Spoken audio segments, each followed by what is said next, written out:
कि कब तक रिजल्ट आता है। हमारे साथ इसी संबंध में बातचीत करने के लिए हामिद खान जी हैं, पार्थ एकेडमी के डायरेक्टर हैं और पीएससी पढ़ा रहे हैं। क्योंकि जिस तरीके से पूरे सिनेरियो चल रहा है प्रदेश भर में, उनसे मुखर होकर बात भी कर रहे हैं।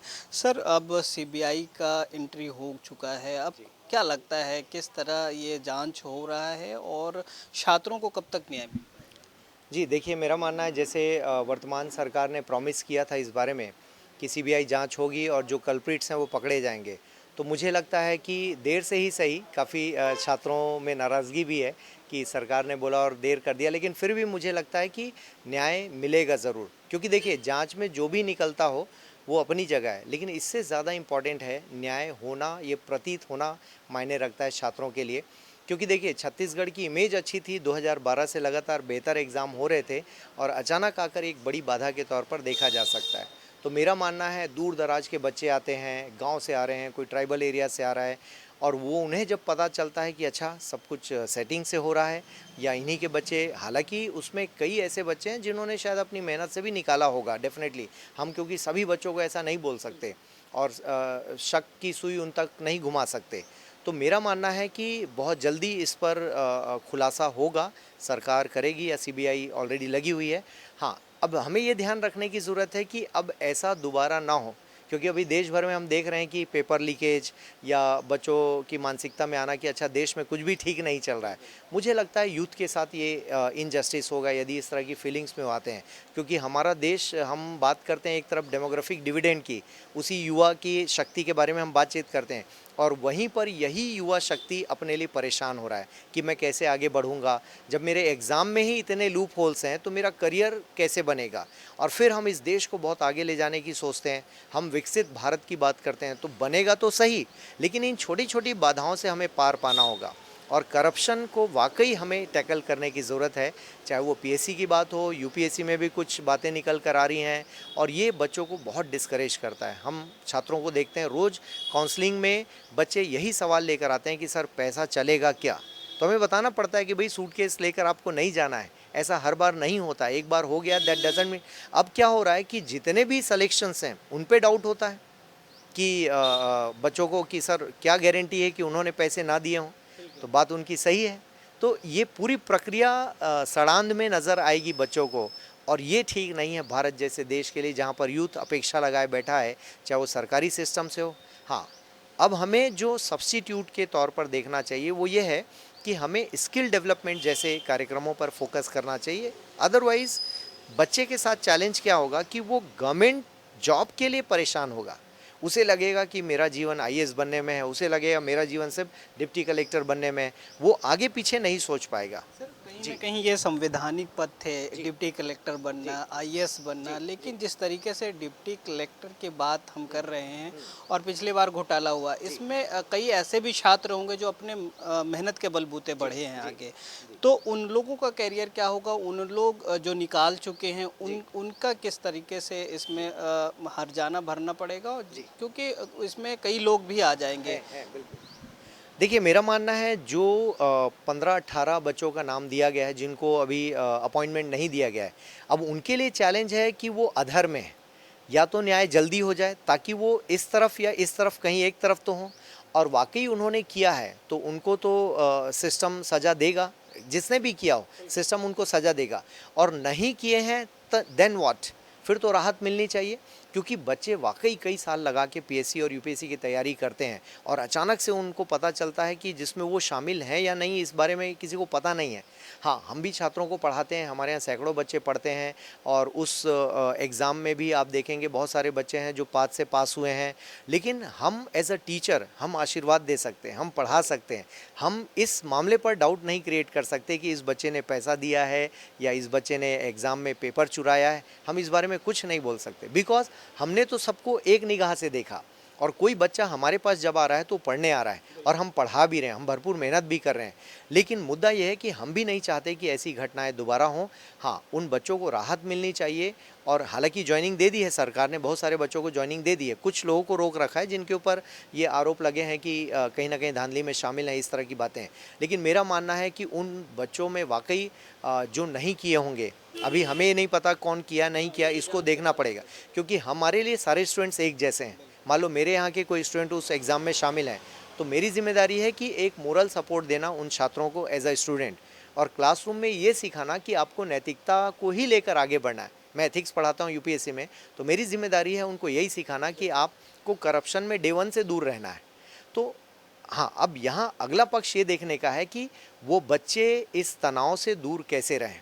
अब जो हो गया है वो अपने ऊपर भी डाउट कर रहे होंगे कि क्या हमने किया है या नहीं, क्योंकि मेरा मानना है बहुत सारे बच्चे ऐसे भी हैं जो यूपीएससी में इंटरव्यू देते हैं, यूपीएससी में मेंस देते हैं और फिर आकर सीजीपीएससी में और टॉप रैंक्स में चले जाते हैं। तो मुझे लगता है एक बार उनके टैलेंट को भी देखना चाहिए ताकि न्याय सभी के साथ हो। जांच तो शुरू हो गई है, लेकिन अब ये ड्यूरेशन कितना हो ताकि बच्चों को न्याय मिल पाए। दूसरी बात है कि अगला जो प्रोसेस होने वाला है सीजीपीएससी का, वो जल्दी हो पाए। तो इसमें इसमें क्या लगता है आपको? ठीक है, अभी देखिए हाई कोर्ट के जो हाई कोर्ट में कुछ बच्चे गए हैं, जो उन 18 बच्चों में कुछ बच्चे ऑलरेडी गए हुए हैं, तो शायद उनकी मानसिकता होगी कि फटाफट कोर्ट फैसला दे दे। और मेरे ख्याल से अगस्त की डेट है, हाई कोर्ट के द्वारा जो डेट दी गई है, अगस्त की डेट दी गई है। अब उस डेट पर बच्चों को कितनी राहत मिलती है वो देखने की बात है, क्योंकि ऑलरेडी बढ़ता जा रहा है और शायद कोर्ट सबको क्लब करके बुलाएगी वहाँ पर कि आप आ जाइए, एक साथ आ जाइए और एक साथ आपकी सुनाई, क्योंकि मामले सबके लगभग सिमिलर हैं। अब देखना यह है कि ये बहुत लंबा खिस्सा, क्योंकि ऑलरेडी मतलब 21-22 का रिजल्ट है और अभी 24 चल रहा है, फिर इस साल का एग्ज़ाम आना है, वैकेंसी आनी है, तो बच्चे करें क्या, प्लान कैसे करें। और ये एग्ज़ाम ऐसा नहीं ना कि आज सोचे और कल निकल जाएगा, कम से कम साल, 1.5 साल, 2 साल की तैयारी चाहिए, तब जाके एग्ज़ाम्स निकलते हैं। तो मुझे यही लगता है, सिस्टम से मेरी रिक्वेस्ट यही है कि मतलब जो भी जांच है उसको जल्दी करके परिणाम दिए जाएं। हालांकि सीबीआई की जांच इतनी आसान होती नहीं कि वो आज की और कल रिपोर्ट दे दें, समय लगता है तथ्यों को ढूंढने में।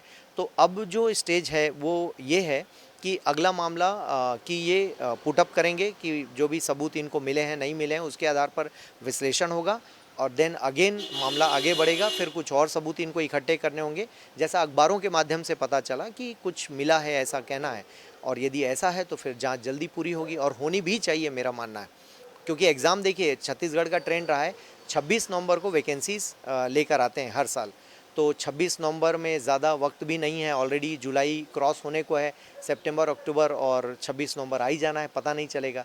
तो मेरी यही रिक्वेस्ट है सिस्टम से कि जल्दी से जल्दी इस चीज़ को दूर किया जाए। सर, एक चीज़ और समझने की कोशिश करेंगे। अभी देश भर में जिस तरीके से आपने बात भी किया कि एग्ज़ाम प्रोसेस पे लोगों को विश्वास उठ रहा है, नीट के लिए या फिर अपने सीजीपीएससी के लिए और तमाम ऐसे छोटे बड़े हैं जो एग्ज़ाम होते हैं। हालांकि सरकार इस पर मुस्तैद क्यों नहीं हो पा रही है, सरकार कड़ी कार्रवाई क्यों नहीं कर पा रही? जिस तरीके से अभी जांच दर परत खुल रहे हैं, नीट की बात करें तो क्या करना चाहिए सरकार को कि अच्छे फिर से वो चीज़ें बहाल हो सके जिस पे लोग विश्वास करें? जी, देखिए मेरा मानना है संवैधानिक पदों में यूपीएससी है, सीएजी है और इलेक्शन कमीशन है। जो पढ़ाते वक्त मुझे हमेशा लगता था कि इन पदों पर क्यों ना जांच, पदों की चयन समिति होनी चाहिए। आप देखेंगे जैसे नेशनल ह्यूमन राइट्स कमीशन है या सेंट्रल इन्फॉर्मेशन कमीशन है, इनके लिए समिति बनी है जिसमें प्रधानमंत्री, विपक्ष के नेता होते हैं। तो पहली बार ऐसा हुआ कि निर्वाचन आयोग की नियुक्ति के लिए हमने इस तरह का कमीशन बनाया है। तो क्यों ना ऐसा यूपीएससी, सीजीपीएससी के लिए भी हो जिसमें विपक्ष के लोग हों। कम से कम प्रवेश द्वार पर धांधली नहीं होगी अध्यक्ष के लेवल पर, क्योंकि ये पॉलिटिकल पोस्टिंग्स तो होती हैं और ठीक है, ये संवैधानिक संस्थान है तो इनकी गरिमा स्वयं को मेंटेन करनी चाहिए। दूसरी बात है कि जो प्रोसेस है उसमें कुछ ऐसी ट्रांसपेरेंसी लाई जाए, जैसे हम देख पाते हैं ट्रांसपेरेंसी नंबर 1 की बात करें कि प्रीलिम्स का एग्ज़ाम हो रहा है, अब ओएमआर शीट में हो रहा है, तो क्या ये ओएमआर शीट को हम क्या नेक्स्ट डे अपलोड ना कर दें, उसकी एक कार्बन कॉपी बच्चों को दे दें कि भाई आपने जो टिक किया वही देख लो और अगले दिन मिला लो अपने आंसर, नेक्स्ट डे आप आंसर दीजिए। क्यों नहीं, बच्चों में ट्रांसपेरेंसी आएगी। मेंस की कॉपी चेक होते ही उसको अपलोड कर दिया जाए कि ये देखिए आपके मार्क्स हैं और जो बैठा है उसका कंप्लीट डेटा अवेलेबल हो। एक एक चीज़, मतलब आधार कार्ड पे रजिस्ट्रेशन हो, उसी आधार पर डेटा हो, और वो बैठा है या नहीं शुरू से उसकी ट्रांसपेरेंसी मेंटेन किया जाए और मीडिया को डेटा दे दिया जाए कि ये इतने बच्चे प्रीलिम्स में बैठे हैं और ये आपके पास जवाब है। तो मेरा मानना है कि नंबर वन, और अभी जैसा कि फरवरी के महीने में एक कानून लाया गया है जो परीक्षा में धांधली से संबंधित है। यदि कोई धांधली करता है तो उसको सख्त कार्रवाई है और कड़ी से कड़ी सज़ा दी जाएगी। मेरा मानना है, देखिए, स्कूल लेवल से इसको ठीक करने की ज़रूरत है। बोर्ड एग्ज़ाम्स में नकल हो रहे हैं, लोग खिड़कियों में चढ़कर चीट पहुंचा रहे हैं, और ये सब हम अखबारों के माध्यम से देखते हैं। तो मुझे लगता है कोई हमारे देश के शिक्षा व्यवस्था को देखेगा तो वो मजाक ही बनाएगा। और यूपीएससी जैसे एग्जामिनेशन पर लोग डाउट कर रहे हैं, हालांकि प्रूफ हुआ नहीं है, लेकिन स्टिल यदि अखबार में है डाउट की कोई गुंजाइश बन रही है, इसका मतलब वो खतरा है। तो और नीट जैसे एग्जामिनेशन में जहां लाखों बच्चे शामिल हो रहे हैं, कोटा जा के पढ़ाई करते हैं बच्चे, उसी प्रोसेस में कई बच्चे बेचारे सुसाइड कर लेते हैं। हमें समझने की ज़रूरत है कि हमारा देश सभी को नौकरी नहीं दे सकता, लेकिन जो बच्चे तैयारी कर रहे हैं हम उनको रोक नहीं सकते तैयारी करने से, वो करेंगे ही। हम लाख बोलें कि आप प्राइवेट में जाओ, वो नहीं जाएंगे। तो मुझे लगता है as a government, as a नागरिक, हम सब की ये जिम्मेदारी है कि इन प्रक्रियाओं में पारदर्शिता लाई जाए, कठोर कानून बनाया जाए, और वाकई कानून काम कर रहा है ऐसा प्रतीत भी होना चाहिए, ताकि वो कल्प्रिट्स जितने भी बैठे हैं और वो बड़े बड़े लेवल पर जो कर रहे हैं, जिनके नाम उजागर भी हो गए, कम से कम उनको सज़ा मिलनी चाहिए यदि उनके खिलाफ जांच पूरी हो गई है तो। मैं कुछ बच्चों से बात कर रहा था जो सीजीपीएससी लिखे हैं, उनसे बात कर रहा था तो बोला अब कुछ होगा नहीं, है ना। उनका मतलब मनोबल इस तरह का गिर गया है कि वो कह रहे हैं कि कुछ होगा नहीं। मतलब ये है कि उन्होंने कहा कि 5 साल हम बहुत बोले हैं, अब बोलने से मीडिया में क्या होगा। तो इस तरह का मनोबल गिर रहे हैं। उन छात्रों के लिए किस तरह का उम्मीद की किरण ये है, ये चीज़ें निकल कर आ रही है। आखिरी में आप अगर कुछ बच्चों को सजेशन देना चाहते हैं। देखिए, मेरा मानना है इस देश ने बहुत सारे घोटाले देखे हैं। कई घोटालों में हमने देखा कि वो जेल के अंदर हुए हैं जो घोटालेबाज हैं। तो मुझे लगता है बच्चों को इस बारे में आशान्वित रहना चाहिए और अभिप्रेरित भी रहना चाहिए कि न्यायपालिका हमारे देश में बहुत बेहतर ढंग से काम कर पा रही है और वहाँ से न्याय की उम्मीद है। तो सभी बच्चों को मैं आपके चैनल के माध्यम से ये संदेश देना चाहूँगा कि कृपया पढ़ाई करते रहिए, मोटिवेशन बनाए रखिए। देखिए, बड़ा देश है, चैलेंजेस हैं, और आप ही प्रशासन में आइए और उस सिस्टम को ठीक कीजिए। मेरा मानना ऐसा है, बजाय हम बाहर से बैठकर रोना रोएं। जैसे मैं अपनी एकेडमी में अपनी चीज़ों को ठीक करूं कि मेरे हाथ से कोई गलती ना हो, मैं ये सिक्योर करूं, वैसे ही मीडिया अपने हाथ से ठीक करे कि उसके हाथ से गलती ना हो। वैसे ही डिप्टी कलेक्टर जब वो पद में जाए तो वो ठीक करे कि मेरे हाथ से, मेरे द्वारा कोई करप्शन नहीं होना चाहिए। क्योंकि एक बड़ी चुनौती ये भी है कि बहुत सारे अधिकारी जो बच्चे बनते हैं, सिस्टम में जाने के बाद वो खुद करप्शन में इन्वॉल्व हो जाते हैं, और अभी बैठ के वो रोएं तो आगे जाके उन्हें ठीक करना चाहिए। तो मेरा मानना है मनोबल बढ़िया रखिए। गांधी जी का देश है, महात्मा बुद्ध जी का देश है, और इस देश में बहुत महात्माएं हुए हैं जिनकी नैतिकता के हम सभी कायल हैं और हम उनकी पूजा करते हैं। तो मुझे लगता है कि देश में न्याय बाकी है, सिस्टम है, इसलिए निराशा की ज़रूरत नहीं है और अपने आप को अभिप्रेरित करके रखिए।